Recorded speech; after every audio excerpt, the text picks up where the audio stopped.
Bon, ok. Bon, chers amis, les internautes, c'est comme ça on vous appelle. Hein. Ou alors tous ceux qui regardent ivoire-tv.net, on se connaît déjà. Hein. Moi, c'est Guy Defay, artiste comédien ivoirien. Et on se retrouve comme ça pour parler un peu de l'actualité en Côte d'Ivoire et puis aussi dans la sous-région, même en Afrique, même dans le monde entier. Et c'est ça. Aujourd'hui, il faudrait qu'on en parle un peu. En Côte d'Ivoire, la crise, nous la vivons, hein, nous la vivons. Mais bien avant cela, quand même, j'aimerais vous dire beaucoup merci. Beaucoup merci pour vos réactions avec l'opération levée de fonds que Ivoire TV a initiée.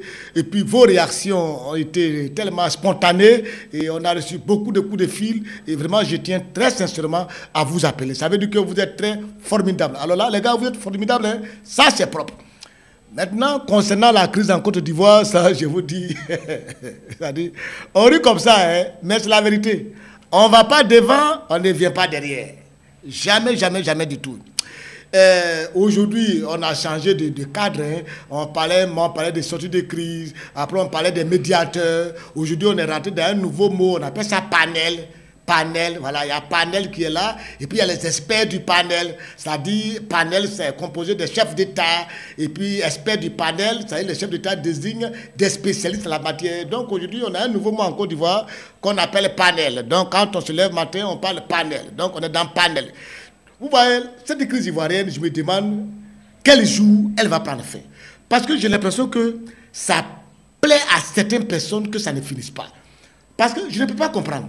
Moi, ce que j'aimerais demander aux gens de l'Union africaine, ils n'ont qu'à donner leur position claire. Qu'est-ce qu'ils veulent? Qu'est-ce qu'ils veulent? Je ne sais pas.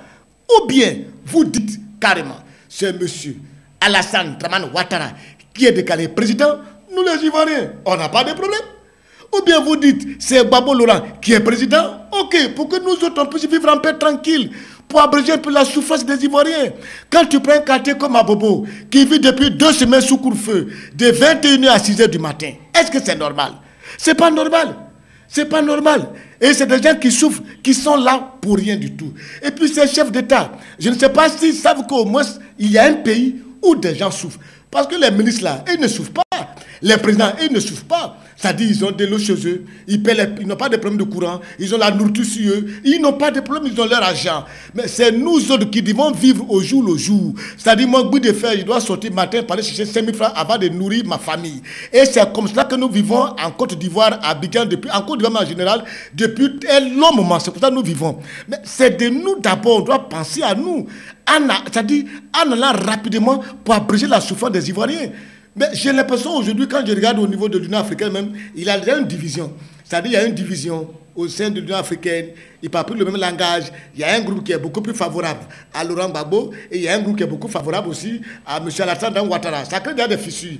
Or, ces fissures ne sont pas faites pour nous arranger. Ou alors vous tous, vous êtes ensemble, vous supportez une personne, prenez une décision ferme et c'est tout. Mais passer en dessous, créer des systèmes, je ne sais pas, de lobbying, je ne sais pas si c'est un problème d'argent, si vous avez fait, je ne sais pas si les chefs d'État ont fait, je ne sais pas. Ça dit, les Ivoiriens en général, quoi, ça ne pas les Ivoiriens. Les chefs d'État africains, ils ont une manière de réagir. On a l'impression que vraiment, ils ont tous faim. C'est-à-dire, je ne sais pas s'ils ont une petite dignité à défendre, quoi. Je ne sais pas quoi. Parce que je ne peux pas concevoir qu'il y ait une crise depuis longtemps et que chacun de nous connaisse quand même l'origine et puis la fin de cette crise et puis personne ne puisse prendre décision pour dire c'est comme ça, c'est comme ça, c'est comme ça. La CEDEAO prend des mesures. L'Union africaine soutient. Et au sein de l'Union africaine, je sens qu'il y a 2 blocs.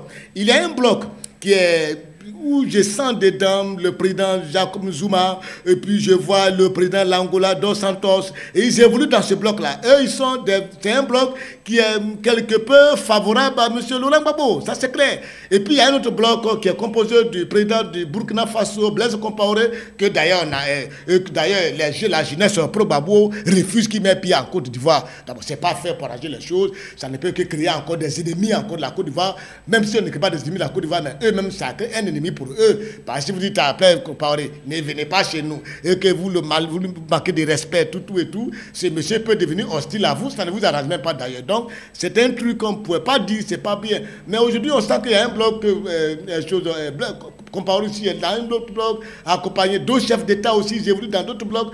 On sent maintenant qu'il y a 2 blocs. Ou avec la fissure de l'Union africaine, la crise ivoirienne risque de durer pendant 2 mois, 3 mois, 6 mois, voire même 1 an. Et cela au détriment de la population que nous sommes. Et nous souffrons beaucoup, nous allons continuer à souffrir. Et ça, je vous dis, aujourd'hui, là où je vous parle, je me demande, c'est écrit va finir quand? Ça, je ne sais même plus.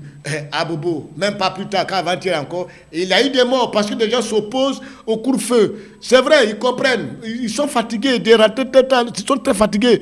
Bon, même notre trésor, là-bas encore où on doit garder notre argent, tout a été brûlé. Mais je ne sais pas qui brûle, parce que brûler quelque chose, ce n'est pas bien. Quand on finit de brûler, c'est l'argent du pays encore qu'il ne faut pas pour reconstruire. Mais un pays doit aller de l'avant. Un pays doit aller de l'avant et non pas rester derrière. En train de toujours recommencer. Mais ce n'est pas bien. Mais diable, quel est ce pays qui s'appelle le Côte d'Ivoire qui ne va pas de l'avant, qui vient toujours en arrière? Je vous en prie, si vous ne pouvez pas avancer le pays devant, évitez de le déplacer. Il n'a qu'à rester là où il était avant. Ou vous pouvez laissez-le là. Qu'on ne peut pas l'avancer là, laissez-le là où il était. C'est mieux quoi que de promettre du bien-être la Côte d'Ivoire et la Côte d'Ivoire recule. La Côte d'Ivoire recule.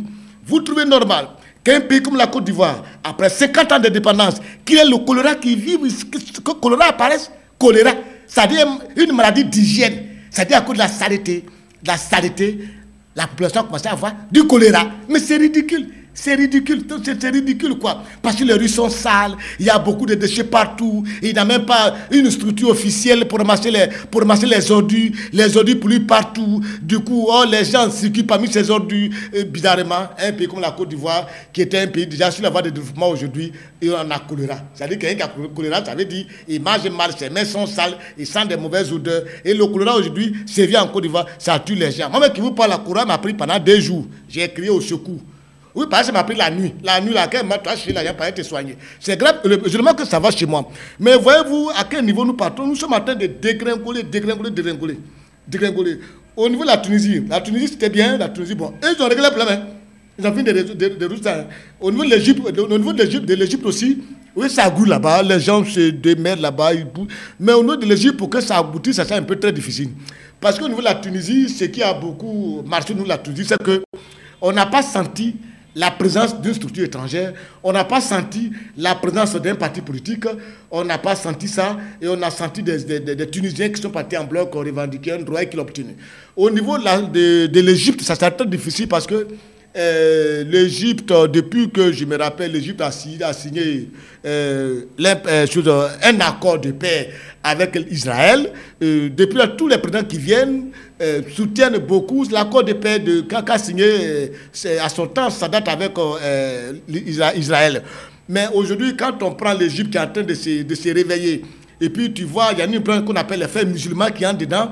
Du coup, vous savez très bien, hein, les musulmans, je ne sais pas, il y a quel problème, qu'est-ce qu'ils ont avec les États-Unis, avec les Européens. Eux, déjà, ils sont braqués déjà. Donc, ça fait que les États-Unis et la France, les pays d'Europe, là, vont chercher à quitter derrière cette revendication du peuple pour rester derrière Moubarak, rien que pour empêcher les frères musulmans d'être au pouvoir. Ça aussi, je sens ça venir dans leur comportement au niveau de l'Égypte là-bas. Je sens ça. Et si on ne fait pas attention à la crise de l'Égypte, ça peut durer 1 an, sans que Moubarak ne puisse se bouger. Ça dit, tu vois, les Américains, ils font des déclarations, mais au fond du cœur, ils soutiennent Moubarak. Parce qu'ils craignent parce que la plus grande force d'opposition de l'Égypte, c'est les frères musulmans. Et si les gars, n'importe comment, les frères musulmans prendront le pouvoir, ils peuvent diriger l'Égypte, ils peuvent gagner toutes les élections. Et c'est cela dont les autres ont peur. Donc, ils ne peuvent pas laisser Moubarak partir, rien que pour maintenir l'écart là, pour écarter ce genre les frères musulmans. Ça aussi, je sens ça venir. Je sens ça venir. Je peux bien me tromper, je n'ai pas une vérité, ce que je dis n'est pas une vérité absolue, mais aussi c'est ce que je vois et que je tiens à vous dire. Donc, chers amis, on est là, on est en Côte d'Ivoire, bon, un côté de la Côte d'Ivoire, on ne va pas au travail, on ne travaille pas. Un autre côté de la Côte d'Ivoire, on va au travail, pas tout le monde, ceux qui ne vont pas au travail, on ne paie pas les salaires. Les salaires, souvent, ça vient le 22. Souvent, ça peut ne pas venir. Alors où je vous parle, on commence à avoir des petits problèmes de pénurie de gaz. Bientôt, peut-être les véhicules ne vont pas rouler. On va tous marcher ici tranquillement. Mais je tiens à vous dire, à cette allure, la Côte d'Ivoire va très, très, très mal. Si je vous dis qu'elle va bien, je vous mens. parce que les positions sont très tranchées. Le camp Laurent Gbagbo sont tranchés, arc-boutés sur leurs positions. Le camp Alassane Ouattara, leur position aussi est tranchée, ils sont arc-boutés sur leurs positions. Et dans ces deux camps, on voit l'Union africaine qui ne joue pas franc jeu, qui sont en train de faire des déclarations, et puis en dessous, ils appellent les gens, ils viennent vers Gbagbo, on sent ça, il commence à avoir une fissure de l'Union africaine. Et ça, c'est du fait de nos chefs d'État africains qui n'ont aucune idéologie, qui ne savent pas ce qu'ils veulent, qui n'ont pas, c'est-à-dire qui n'ont pas le courage de la vérité et qui sont toujours là en train de se plaire, de se complaire dans des comportements nauséabonds, de petitesse, d'indignes, quoi. Bon entendeur, je suis désolé, je m'en vais.